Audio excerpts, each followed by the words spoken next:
जय श्री राधे दोस्तों, केपी की वाणी चैनल में आपका स्वागत है। माता रानी का आशीर्वाद पाने हेतु कमेंट में जय माता दी अवश्य लिखें। वहीं अगर आप महाकाल के भक्त हैं तो कमेंट में हर हर महादेव अवश्य लिखें। यकीन जानिए, माता रानी संग महादेव की कृपा आप पर और आपके पूरे परिवार पर अवश्य बरसेंगी और आप 100 परिवार स्वस्थ एवं सुखी रहेंगे। दोस्तों, आज की वीडियो में आपको सावन के महीने से जिन 6 राशि के जातक के रिश्ते तय होने के योग हैं और उनके विवाह कार्तिक महीने में और अगहन महीने में होने के योग बन रहे हैं, उसकी जानकारी दूंगा। और सबसे बड़ी बात यह है कि शुक्र जो है सावन से लेकर अगहन महीने तक, यानी कि वर्ष के समापन तक जो है केवल और केवल 2 राशि में ही विचरण करेंगे, यानी गोचर करेंगे, फिर वक्री चाल चलेंगे, फिर मार्गी चाल चलेंगे। तो इसके आधार पर उन 6 राशियों की जानकारी दूंगा जिनके सावन महीने में सगाई के भी योग हैं, रिश्ते तय होने के भी योग हैं, रिश्ते की बातचीत होने के भी योग हैं, रिश्ते फिक्स होने के भी योग हैं, और अगहन और कार्तिक के महीने में आपके विवाह के योग हैं। तो इस वीडियो में आप बने रहें। इसके अलावा कुछ प्राथमिक जानकारी भी दूंगा। अगर उन चीज़ों का आप ख्याल रखते हैं तो आपके पुत्र या पुत्री का वैवाहिक जीवन बड़ा ही सुखमय रहेगा या विवाह के पश्चात उनके सुख सौभाग्य में वृद्धि होगी। आइए वीडियो में आगे बढ़ते हैं। तो सबसे पहले मैं आपको कुछ प्राथमिक जानकारी दे, खासकर उन माताओं पिताओं को जो अपने बच्चों की शादी करने जा रहे हैं, यानी कि अपने पुत्र या पुत्री के विवाह की तैयारी कर रहे हैं। तो यह जान लेना जरूरी है कि आपको कुछ नियमों का पालन करना है। अगर आप उन नियमों का पालन करते हैं तो आपके पुत्र या पुत्री के सौभाग्य में वृद्धि होगी। तो आइए इसके बारे में जानते हैं। कन्या ग्रहण के विषय में मनु ने कहा है कि जो कन्या हो वो अधिक वाचाल न हो, रोगिणी न हो। तो इस चीज़ का आप अवश्य ध्यान रखें। जब भी आप वधू का चयन करें तो इन चीज़ों का ध्यान रखें कि वो ज़्यादा बोलती ना हो और वह शरीर से शारीरिक रूप से जो है अस्वस्थ न हो, इसका आप अवश्य ध्यान रखें। इसके अलावा विवाह में सपिंड, विचार, गोत्र आदि का भी विचार करना चाहिए। गोत्र का विचार करना चाहिए क्योंकि ये सामान्य गोत्र में कभी विवाह ना करें। ऐसा करने से जो है वैवाहिक जीवन कष्टमय होता है या आने वाली पीढ़ी को उसके जो है वो भुक्तभोगी होते हैं। विवाह के लिए कौन सा महीना उत्तम होता है, तो इसके बारे में महर्षि व्यास जी कहते हैं फागुन, वैशाख, मार्गशीर्ष, ज्येष्ठ, आषाढ़, ये महीना विवाह के लिए उत्तम होता है। इस महीने में अगर लड़की का विवाह करते हैं तो कन्या सौभाग्यवती होती है। कौन कौन सा महीना है? फागुन का महीना है, वैशाख का महीना है, आषाढ़ का महीना है, इसके अलावा ज्येष्ठ का महीना है। तो ये जो महीने हैं विवाह के लिए उत्तम माना जाता है। फिर से मैं दोहरा देता हूँ, माघ महीना, फागुन महीना, ज्येष्ठ महीना, आषाढ़ महीना, इसके अलावा मार्गशीर्ष महीना, ये विवाह के लिए उत्तम महीना माना जाता है। इन महीनों में अगर आप अपनी पुत्री का विवाह करते हैं तो पुत्री जो है सौभाग्यवती होती है। अब बात करते हैं नक्षत्र की, तो तीनों उत्तरा हो गया, रेवती, मूल, स्वाति, मृगशिरा, मघा, अनुराधा, ये सभी नक्षत्र जो है शुभ माने जाते हैं। इन नक्षत्र में विवाह करने से भी कन्या की सुख और सौभाग्य में वृद्धि होती है। इसके बारे में एक बहुत ही उत्तम सी जो है श्लोक है, सौरो मासो विवाहदौ यज्ञादौ सावन स्मृता अब्दिके प्रत्यकारी चांद्रो मास प्रशस्ति, यानी सौरो मासो विवादौ यज्ञादौ सावन स्मृता अब्दिके प्रत्यकारी चांद्रो मास प्रशस्ति। तो आप कभी भी अब भी पुत्री का विवाह करें तो महीनों का आप अवश्य ध्यान रखें, नक्षत्र का अवश्य ध्यान रखें। महीना मैंने आपको बताया है कि मार्गशीर्ष का महीना है, माघ का महीना है, फागुन का महीना है, ज्येष्ठ का महीना है और वैशाख का महीना है, आषाढ़ का महीना है। विवाह के लिए उत्तम माने जाते हैं। ज्येष्ठ महीने में अपने ज्येष्ठ पुत्र या पुत्री का विवाह ना करें, अन्यथा अन्य महीनों में आप विवाह कर सकते हैं। अब बात करते हैं किन तिथियों का त्याग करना चाहिए। जो चतुर्दशी और नवमी तिथि का त्याग करना चाहिए। चतुर्दशी यानी कि जिस दिन मासिक शिवरात्रि मनाई जाती है कृष्ण पक्ष में, इस तिथि का, और शुक्ल पक्ष में भी चतुर्दशी तिथि का आपको त्याग करना चाहिए। नवमी तिथि का भी आपने त्याग करना है। इस तिथि पर विवाह ना करें तो ज्यादा श्रेष्ठकर होगा। बात करें अगर दिन की, तो सोमवार का दिन, गुरुवार का दिन, शुक्रवार का दिन उत्तम है और इसके अलावा बुधवार के दिन का भी चयन कर सकते हैं। वहीं मंगलवार के दिन का चयन ना करें। मंगलवार के दिन विवाह कार्यक्रम नहीं किए जाते हैं, तो वैवाहिक कार्य बिल्कुल ना करें। ज्योतिष शास्त्र में मंगलवार के दिन वैवाहिक कार्यक्रम ना करने की ही सलाह दी जाती है, तो आप इसका अवश्य ध्यान रखें। अब अन्य जानकारी है, तो एक समय में दो शुभ काम करना उत्तम नहीं माना जाता है। शास्त्रों में ऐसा निषेध है, खासकर ज्योतिष शास्त्र में यह तो पूरी तरह से निषेध है। दो शुभ कर्म करने का तात्पर्य यह है कि कभी कभी ऐसे होते हैं कि माता पिता दो बच्ची के एक बार में ही विवाह करा देते हैं, एक ही मंडप पर जो विवाह कराते हैं, तो ऐसा बिल्कुल ना करें। कभी भी संयुक्त रूप से जो है दो शुभ कर्म एक साथ ना करें। इसका जो है प्रभाव जातक या जातिकार पर पड़ता है। तो कन्या के विवाह के अनंतर पुत्र का विवाह हो सकता है, लेकिन पुत्र के विवाह के अनंतर कन्या का विवाह 6 महीने तक नहीं करना चाहिए। सामान्य अर्थ में आपको बता दूं कि अगर आप लड़का और लड़की दोनों का विवाह करना चाहते हैं और इसमें आप दुविधा में हो कि किसकी पहले शादी करें, तो सबसे पहले आपको कन्या का विवाह करना चाहिए और कन्या के विवाह के बाद ही पुत्र का विवाह कर सकते हैं। लेकिन अगर पुत्र का विवाह प्रथम कर दिए तो 6 महीने तक आपको कन्या का विवाह नहीं करना चाहिए। शास्त्र में यह निषेध है, ज्योतिष शास्त्र में। इसके अलावा 1 वर्ष में सहोदर यानी जुड़वा भाई बहन की भी शादी नहीं करना चाहिए। वर्ष भेद जरूरी है, तो वर्ष भेद में और द्वार भेद, वर्ष भेद और द्वार भेद के जरिए भी जो है विवाह कर सकते हैं। और जैसा मैंने आपको बताया, समान गोत्र में विवाह नहीं करना चाहिए, तो इसका आप ध्यान रखें। इसके अलावा विवाह कार्यक्रम में जो है छींक का मान्य नहीं होता है। ऐसा भारतीय परंपराएं हैं, रीति रिवाज है कि जब कोई शुभ कार्य करते हैं तो छींकने पर जो है उस शुभ कार्य को रोक दिया जाता है कुछ समय के लिए। तो विवाह में छींक का दोष नहीं लगता है, स्पर्श का भी दोष नहीं लगता है। यानी कि बड़े छोटों का पैर लग जाए तो यह दोष भी विवाह कार्यक्रम में नहीं लगता है, तो इसका आप अवश्य ध्यान रखें। इसके अलावा जो है रिक्ता हो गया, प्रतिपदा यानी कि प्रतिपदा तिथि शुक्ल पक्ष की हो गई, षष्ठी हो गई, इसके अलावा दशमी, तो ये तिथियों का भी त्याग करना है। नवमी, चतुर्दशी, प्रतिपदा, रिक्ता तिथि हो गई, षष्ठी तिथि हो गई, इसके अलावा जो है दशमी तिथि, इन तिथियों का भी आपको त्याग करना है विवाह के लिए। और जब आप यह करते हैं तो आपके पुत्र या पुत्री का वैवाहिक जीवन बड़ा ही सुख में रहता है। उत्तरा फाल्गुनी नक्षत्र का भी आप परित्याग करें तो ज्यादा उत्तम रहेगा।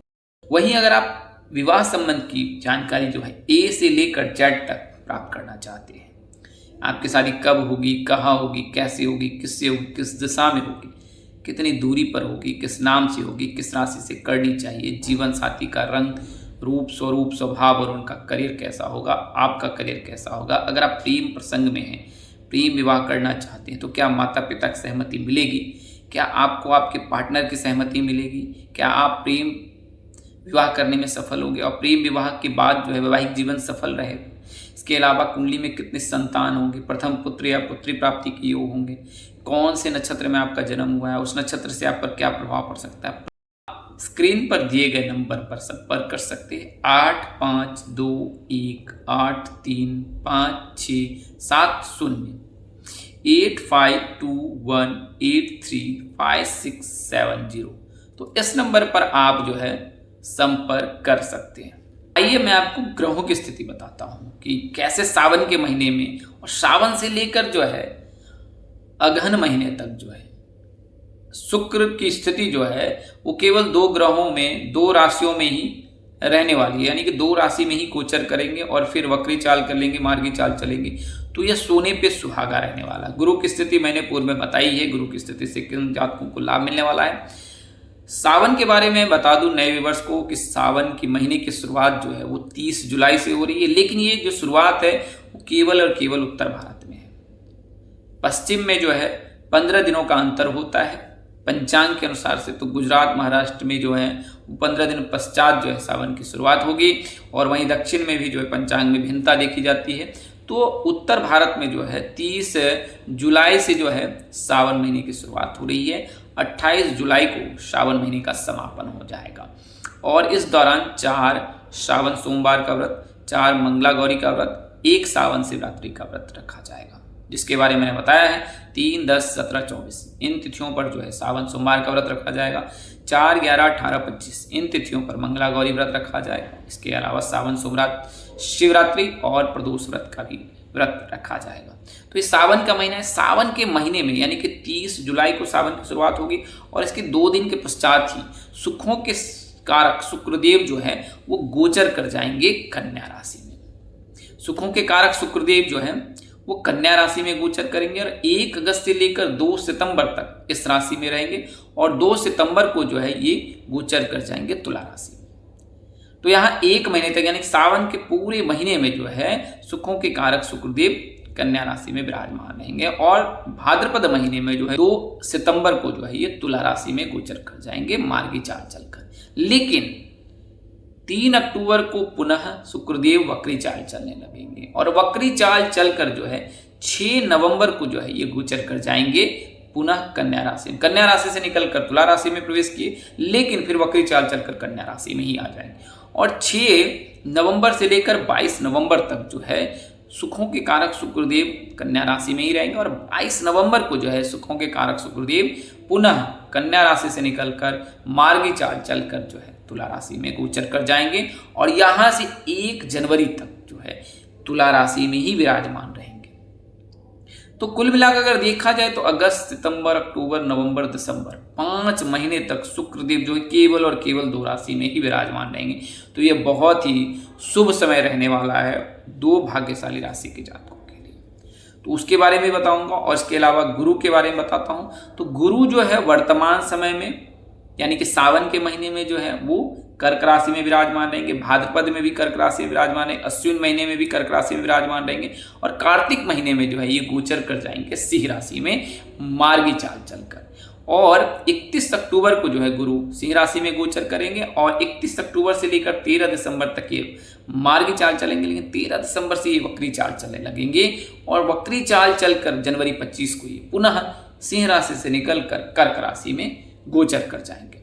तो कुछ इस प्रकार से गणना रहने वाली है कि सावन से जो है 6 राशि के जातकों के लिए उत्तम समय रहने वाला है और आपके लिए जो है ये समय बहुत ही उत्तम रहने वाला है, खासकर विवाह के दृष्टिकोण से। तो सावन के महीने में आप जो है भगवान शिव की पूजा उपासना आराधना अवश्य करें, आपको इसका लाभ अवश्य प्राप्त होगा। तो गुरु की क्या स्थिति है वर्तमान में? गुरु जो है कर्क राशि में विराजमान है। तो सर्वप्रथम कर्क राशि के जातकों की आपको जानकारी देता हूं, फिर दिशा दूरी नाम अक्षर भी बताऊंगा। इसके अलावा क्रमशः आपको उन 6 राशियों की जानकारी दूंगा जिनके साल 2026 के अंत तक विवाह के प्रबल योग हैं और अगर कोई जातक परिणय सूत्र में नहीं बनते हैं तो उनके आगामी वर्ष में विवाह के योग अवश्य ही बनेंगे, यानी कि साल 2027 में उनके विवाह के योग बनेंगे। तो कर्क राशि के जो भी जातक होते हैं उनका नाम अक्षर और यानी कि अंग्रेजी वर्णमाला के अनुसार से H लेटर से होता है। इनके राशि स्वामी जो है चंद्रमा है, जो मन के कारक होते हैं। चंद्रमा मजबूत है तो माता जी के साथ रिश्ते मधुर होते हैं और माता जी का स्वास्थ्य भी अच्छा रहता है। इसके अलावा जातक को हर शुभ काम में सफलता मिलती है। आपके आराध्य जो है देवों के देव महादेव हैं और महादेव का जो है महीना सावन जो है महादेव को बहुत प्रिय है, सावन का महीना। तो इस महीने में आप भगवान शिव की विशेष पूजा अर्चना करें। लग्न में जो है गुरु विराजमान है और उच्च में भी गुरु आपकी राशि में रहते हैं, तो गुरु की कृपा आप पर अवश्य बरसेगी सावन के महीने में और सावन के महीने में आपके घर रिश्ते आ सकते हैं। इसके अलावा भाग्यशाली रंग आपके लिए दूधिया है, भाग्यशाली अंक आपके लिए 4 है। 4 तारीख के दिन या मूलांक से जोड़कर अगर 4 निकलता है तो वहां पर भी जो है आपके लिए उत्तम दिवस रहेगा, यानी कि 4 तारीख, 13 तारीख, 22 तारीख ये दिन आपके लिए शुभ है। इन तिथियों पर अगर आप कोई शुभ कार्य करते हैं तो उसमें आपको सफलता मिलेगी। राशि शुभ रत्न जो है मोती है। अगर आप कर्क राशि के जातक हैं, जातिका हैं, रत्न धारण करना चाहती हैं तो आप मोती धारण कर सकते हैं, चांदी की अंगूठी भी धारण कर सकते हैं। शुभ दिन आपके लिए बुधवार, शुक्रवार और शनिवार का है। विवाह के लिए बुधवार और शुक्रवार का दिन आपके लिए उत्तम है। इन दिनों में विवाह का चयन कर सकते हैं। बात करें अनुकूल दिशा की तो अनुकूल दिशा आपके लिए पूर्व एवं दक्षिण है। वहीं राशि तत्व जल है। आप समंदर समान जो स्थिर रहते हैं, अपनी गहराई बहुत है। आपको जल से जल समझना किसी के लिए आसान नहीं होता है। राशि प्रकृति कफ है। अब बात करते हैं कि कर्क राशि के जातक, ऐसे जातक जिनकी आयु 25 वर्ष हो चुकी है उनके विवाह के योग हैं। 25 वर्ष से ही कर्क राशि के जातक के विवाह के योग बनने लगते हैं। तो अगर आप कर्क राशि के जातक, आपकी आयु 25 वर्ष हो चुकी तो आपके विवाह के प्रबल योग बन रहे हैं। विवाह के लिए नवंबर और दिसंबर का महीना उत्तम है। बात करें अगर नाम अक्षर की तो जैसा मैंने अन्य वीडियो में भी बताया है कि L नाम के जातक, S नाम के जातक, G नाम के जातक, एम नाम के जातक के साथ कर्क राशि के जातक के विवाह के योग बनते हैं। और बात करें अगर दिशा की, तो दिशा जो है कर्क राशि के जातकों की शादी के लिए दिशा की बात करें तो उत्तर और पश्चिम का दिशा आपके लिए अनुकूल है। अगर आप कर्क राशि के जातक हैं तो गुरु लग्न में जो है गुरु विराजमान है, लग्न में गुरु विराजमान है, इससे आपको लाभ मिल रहा है और वर्ष के अंत तक आपके परिणय सूत्र बंधने के योग हैं। और अगर किसी कर्क राशि के जातक के विवाह के योग नहीं बनते हैं तो आप घबराएं नहीं, क्योंकि आगामी वर्ष में भी आपके विवाह के योग हैं, क्योंकि जब गुरु पुनः जो है आपकी राशि में विराजमान हो जाएंगे। अब दूसरी राशि है, जब 31 अक्टूबर को गुरु गोचर करेंगे सिंह राशि में, तो वहां पर सिंह राशि के लग्न भाव में विराजमान होंगे और वहां पर सिंह राशि के जातकों के लिए योग बनाएगा। तो सिंह राशि के जो भी जातक होते हैं उनका नाम अक्षर एम से होता है। इनके राशि स्वामी सूर्य देव हैं, इनके आराध्य भगवान विष्णु जी हैं। इनके लिए शुभ रंग जो है सुनहरा है, शुभ अंक 5 है। इसी प्रकार से 5 तारीख, इसके अलावा 14 तारीख और फिर वहां पर 5, 14 और 23 इन तिथियों पर अगर आप कोई शुभ कार्य करते हैं तो आपको उसमें सफलता मिलने के योग रहते हैं। अगर आप रत्न धारण करना चाहते हैं तो माणिक्य आप धारण कर सकते हैं, इससे आपको अवश्य लाभ प्राप्त होगा। राशि स्वभाव आपका स्थिर है। शुभ दिन आपके लिए रविवार, मंगलवार और गुरुवार का है। गुरुवार के दिन अगर आप परिणय सूत्र में बंधे तो आपके लिए उत्तम होगा। इसके लिए रविवार का दिन भी, उस दिन का भी आप चयन कर सकते हैं। बात करें राशि तत्व, तो अग्नि के होते हैं, राशि प्रकृति पित्त होता है। तो राशि तत्व अग्नि यानी कि अग्नि तत्व की प्रधानता होती है सिंह राशि के जातकों में, और इस वजह से सिंह राशि के जातक थोड़े से गुस्सैल होते हैं और वाणी से कठोर होते हैं, लेकिन हृदय से बहुत नेक दिल होते हैं और इनमें दया भाव भी देखने को मिलती है। तो सिंह राशि के जो भी जातक हैं उनके पूर्व दिशा में विवाह के योग बन रहे हैं और वर्ष के अंत में यानी कार्तिक और अगहन महीने में आपके विवाह के लिए उत्तम समय बन रहा है और श्रावण के महीने से भी आपके लिए उत्तम समय की शुरुआत हो जाएगी। बात करें दिशा की, तो पूर्व का दिशा आपके लिए अनुकूल है। बात करें नाम अक्षर की, तो MKSG नाम के जातक के साथ आप परिणय सूत्र में बंधने वाले हैं या बंधने वाली हैं। तो जब गुरु लग्न में सिंह राशि के आएंगे तो वहां से फिर नवंबर दिसंबर का आपके लिए उत्तम समय रहेगा।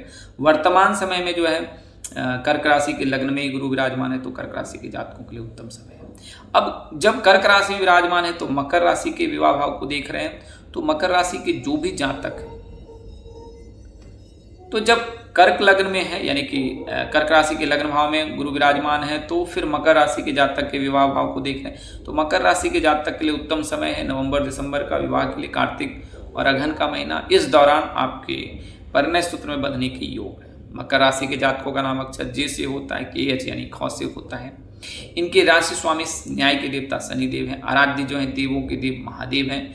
इनके लिए शुभ रत्न नीलम होता है। शुभ दिन इनके लिए शनिवार का होता है। राशि तत्व इनका वायु है। राशि प्रकृति पृथ्वी है, पृथ्वी समान ये स्थिर रहते हैं। इसके अलावा राशि स्वभाव जो है इनका चर है, वनचर है, यानी कि एक जगह से दूसरे जगह ये विचरित करते रहते हैं। राशि इनके बाद शनिवार का दिन इनके लिए शुभ होता है, फिर बुधवार का दिन और शुक्रवार का दिन। तो बुधवार, शुक्रवार, शनिवार इन दिनों में किसी भी दिन आप अपने विवाह का चयन कर सकते हैं, लेकिन मंगलवार के दिन का चयन ना करें। शुभ अंक इनके लिए 10 और 11 है। शुभ रत्न जैसे मैंने बताया नीलम है। और मकर राशि के जो भी जातक हैं उनके लिए दक्षिण और पश्चिम का दिशा विवाह के लिए अनुकूल होता है। और वहीं बात करें नाम अक्षर की, तो R नाम के जातक, E नाम के जातक, S नाम के जातक, G नाम के जातक के साथ परिणय सूत्र में बंधने के योग है। तो ये मकर राशि के जातकों की जानकारी मैंने आपको दी है। अगर मकर राशि के जातक है, आपकी आयु 21 वर्ष से अधिक है, तो फिर आपके विवाह के योग बन रहे हैं। अगली जो राशि है वो कुंभ राशि है। जब सिंह राशि में देवगुरु बृहस्पति गोचर करेंगे तो कुंभ राशि के जातक के विवाह भाव को देखेंगे, तो कुंभ राशि के जातकों के लिए भी उत्तम समय है। अगर आपकी राशि कुंभ है तो आपकी राशि स्वामी शनिदेव हैं। आराध्य जो है आपके भगवान शिव है। शुभ दिन आपके लिए जो है शनिवार का है और शुभ रत्न आपके लिए नीलम है। इसके अलावा शुभ रंग आपके शुभ अंक 10 और 11 है। शुभ दिन शनिवार का दिन आपके लिए उत्तम है, क्योंकि शनिवार का दिन न्याय के देवता शनिदेव को समर्पित होता है। तो कुंभ राशि के जातकों के लिए शुभ दिन शनिवार का होता है। इसके अलावा शुक्रवार और बुधवार का दिन भी आपके लिए उत्तम है। तो बुधवार, शुक्रवार और शनिवार किसी भी दिन आप अपने शुभ कार्य की शुरुआत कर सकते हैं। इसके अलावा विवाह की तिथि भी आप इन दिन पर निर्धारित कर सकते हैं। अगर रत्न धारण करना चाहते हैं तो नीलम है, हीरा है, पन्ना, इनमें से कोई भी रत्न आप धारण कर सकते हैं आर्थिक स्थिति के अनुसार से। हालांकि KP की वाणी इसको बढ़ावा नहीं देता है। अनुकूल दिशा आपके लिए पश्चिम है। राशि तत्व आपके लिए जो है वो वायु है। राशि प्रकृति आपका सम है। अगर आप कुंभ राशि के जातक हैं या जातिका हैं तो कुंभ राशि के जो भी जातक हैं उनके लिए नवंबर और दिसंबर का महीना विवाह के दृष्टिकोण से उत्तम रहने वाला है। उन महीनों में आप परिणय सूत्र में बंध सकते हैं अगर आप कुंभ राशि के जातक हैं, जातिका हैं। बात करें दिशा की तो पश्चिम दिशा। बात करें अगर नाम अक्षर की तो पी नाम के जातक, आर नाम के जातक, ए नाम के जातक के साथ आपके परिणय सूत्र में बंधने के योग रहते हैं। 22 वर्ष से अधिक उम्र के जो भी कुंभ राशि के जातक होते हैं उनके विवाह के योग रहते हैं। अब जब कन्या राशि में सावन के महीने में शुक्र गोचर करेंगे तो मीन राशि के जातक के विवाह भाव को देखेंगे तो वहां पर मीन राशि के जातकों के लिए उत्तम समय है। और चूंकि केवल अगस्त के महीने में नहीं, इसके पश्चात जो है अब नवंबर के महीने में भी पुनः जो है कन्या राशि में ही शुक्र विराजमान हो जाएंगे। तो कन्या और तुला ये दो राशियों में ही अगस्त से लेकर दिसंबर तक जो है शुक्रदेव रहने वाले हैं। तो जब कन्या और तुला राशि के लग्न भाव में विराजमान होंगे तो मीन राशि और मेष राशि के जातक के विवाह भाव को देखेंगे तो ये दो राशि के जातक के लिए उत्तम समय रहेगा। अगर आप मीन राशि के जातक हैं, आपके राशि स्वामी जो है देवताओं के गुरु बृहस्पति देव हैं, आपके आराध्य भगवान विष्णु हैं। शुभ दिन आपके लिए गुरुवार का है। शुभ रत्न आपके लिए पुखराज है तो आप पुखराज धारण कर सकते हैं या कर सकती हैं। शुभ दिन गुरुवार का है। इसके अलावा राशि तत्व जल है तो आप जल समान, समंदर समान आप में गहराई होती है। आपको पहचानना किसी के बस की बात नहीं। आसानी से आपको कोई पहचान नहीं सकता है कि आपके मन में क्या चल रहा है। इसके अलावा शुभ अंक जो है 9 और 12 है।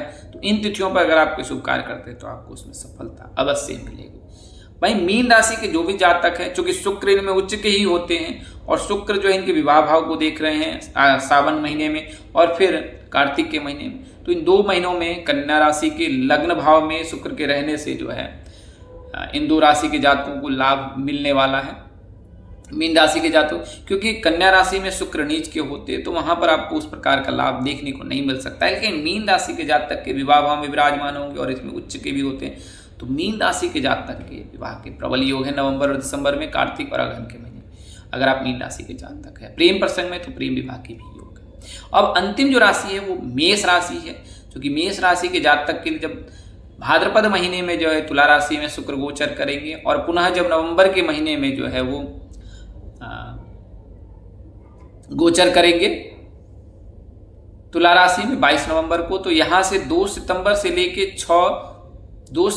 लेके 6 नवंबर तक जो है आपके लिए उत्तम समय है। क्योंकि इस दौरान जो है सुखों के कारक शुक्रदेव आपकी राशि में विराजमान रहेंगे और मेष राशि के विवाह भाव को देखेंगे, यानी तुला राशि में विराजमान रहेंगे और मेष राशि के जातक के विवाह भाव को देखेंगे। तो यहां पर जो है मेष राशि के जातक को लाभ देखने को मिल सकता है। अगर आप मेष राशि के जातक हैं तो वर्तमान समय में आप 7.5 के प्रथम चरण से पीड़ित हैं। 3 जून 2027 से आप दूसरे चरण से पीड़ित होंगे जब शनिदेव आपकी राशि में गोचर करेंगे। वहीं मेष राशि के जो राशि स्वामी हैं वो मंगल देव हैं, आराध्य जो हनुमान जी हैं। इनके लिए शुभ दिन मंगलवार का है। शुभ रत्न इनके लिए मूंगा होता है। राशि तत्व इनकी अग्नि होती है और राशि प्रकृति जो है इनका पित्त होता है। शुभ दिन मंगलवार का होता है, गुरुवार का और रविवार का। मंगलवार के दिन विवाह का चयन ना करें, गुरुवार और रविवार के दिन का चयन आप कर सकते हैं या कर सकती हैं, तो ये आपके लिए उत्तम होगा। इसके अलावा मेष राशि के जो भी जातक हैं उनकी जो दिशा है दक्षिण दिशा में इनके विवाह के योग बनते हैं। अगर मेष राशि के जातक, वही नाम अक्षर की बात करें तो पी नाम के जातक, आर नाम के जातक, एम नाम के जातक के साथ आपके परिणय सूत्र में बनने की योग बन रहे हैं। अगर आप मेष राशि के लड़के हैं या लड़की हैं तो आपका जो पार्टनर होगा पी नाम, आर नाम या एम नाम से हो सकता है। इसके अलावा मेष राशि के जो भी जातक होते हैं जिनकी आयु 22 वर्ष से अधिक है उनके विवाह के योग बनते हैं। तो मेष राशि के जातक के लिए भी वर्ष का अंत उत्तम रहने वाला है, सुखद रहने वाला है। उस दौरान आपको लाभ अवश्य ही देखने को मिल सकता है। तो दोस्तों इस वीडियो में मैंने आपको यह जानकारी दी है कि कैसे सावन के महीने में शुक्र के गोचर से और फिर शुक्र की स्थिति जो है अगस्त से लेकर दिसंबर तक केवल 2 राशियों में रहने वाले, उससे जो है 2 भाग्यशाली राशि के जातक के योग बनेंगे। और गुरु जो है गुरु के वर्तमान समय में स्थिति से और 31 अक्टूबर को उसी राशि में गोचर करने से जिन राशि के जातक के विवाह के योग बनेंगे उसकी जानकारी थी। तो आज के लिए इतना ही। अगले वीडियो में फिर मिलेंगे, तब तक के लिए मुझे इजाजत दें। आप जहाँ रहें मस्त रहें, स्वस्थ रहें, व्यस्त रहें। माता रानी का असीम कृपा आप पर बरसती रहे। परम पिता परमेश्वर आपको सद्बुद्धि सत्मार्ग पर आगे बढ़ने की शक्ति। नमस्कार, जय श्री राम दोस्तों, जय श्री कृष्णा, जय माता दी, जय वाहिगुरु, हर हर महादेव।